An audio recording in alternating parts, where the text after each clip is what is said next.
a line of books, a series of video games, and now a board game.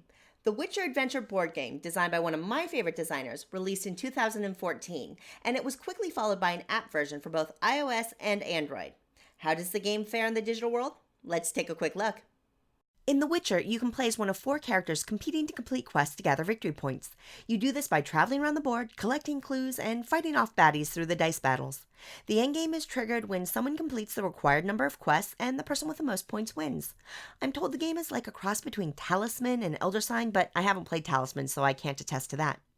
The Witcher Adventure game is a slick production with great graphics that's available on iOS and Android. There are tons of on screen hints and guidance text so that you always know what to do next, which is good because, as repetitive as the turns are, they never quite felt organic to me.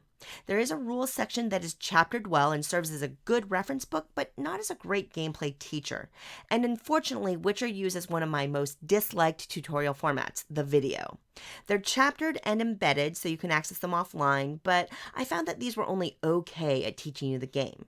There is online play, but it's not cross platform, and you can choose how many quests to end the game with, which helps you control game length. I also found the game to be really visually dark, which made the blue, red, and purple clue markers kind of hard to see. It's thematic, but I prefer usability when it comes to apps. Overall, this feels like a game that will satisfy Witcher video game fans because of all the story elements that are worked into it, but the AI isn't challenging or variable.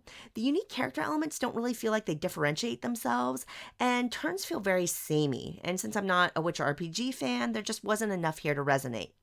While the Witcher Adventure game app isn't for me, hopefully this segment shows you enough of the game for you to determine if it's something you want to try.